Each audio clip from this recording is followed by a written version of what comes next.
ඒ ඔළුවේ පිටිපස්සට ගැහුවා. මම හැරිලා බැලුවම දැක්කේ මගේ අයියා නර්ව් තුවක්කුවක් අල්ලගෙන ඉන්නවා. මම ෆෝර්ට්නයිට් එකේ මැච් එක මැද්දේ. මම ආපහු හැරෙනකොට මගේ චරිතේ බිම වැටිලා හිටියා. මම ආපහු හැරිලා බැලුවා. ඔයාගේ ප්‍රශ්නේ මොකක්ද? අම්මා කිව්වා එක කොන්සෝලයකට විතරයි සල්ලි තියෙන්නේ කියලා. එයා තුවක්කුව මගේ මූණට අතෑරියා. මට Xbox එකක් ඕනේ. PlayStation එකක් දාලා ඒක විනාශ කරන්න මම ඔයාට ඉඩ දෙන්නේ නැහැ. එයා එක කුටියකට ඩාට් එකක් දාලා සිලින්ඩරය කරකවලා තුවක්කුව මගේ ඇඳ මත තැබුවා. පරාජිතයා සදහටම කටවහගත්තා. එයා මුලින්ම ගිහින් ඒක එයාගේ කෝවිලට තද කරලා ජීවිතයට Xbox කියලා ඇද්දා. ක්ලික් කරන්න. එයා දැනටමත් දිනලා වගේ මට hina වුණා. මම ඒක අතට ගත්තා. වචනයක්වත් කිව්වේ නැහැ. ඇද්දා. ක්ලික් කරන්න. මම ඒක මගේ මූණ වෙනස් නොකර බිම තැබුවා. එයාගේ hinaව ඇඹරුණා. එයා ඒක හිමින් අතට ගත්තා. එයාගේ අත හොඳටම වෙවුලනවා. එයා අදිනකොට සිලින්ඩරය ගැහෙනවා. ක්ලික් කරන්න. එයා හුස්ම හිර කරගෙන හිටියා වගේ හුස්ම පිට කළා.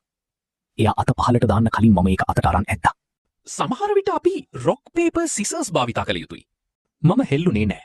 එයා තුවක්කුව අල්ලගන්න අත දික් කළා. එයාගේ අත අතරමඟ නැවතුණා. මම ඒක අරන් මගේම දෙපසට තද කරලා ඇද්දා. ක්ලික් කරන්න. මම තුවක්කුව එයාට හරවලා එයාට ගණිතය කරන්න පුළුවන් තරම් වෙලාවක් ඒක එතන තියාගත්තා. එක කුටියක් ඉතුරුයි. එක ඊතලයක්.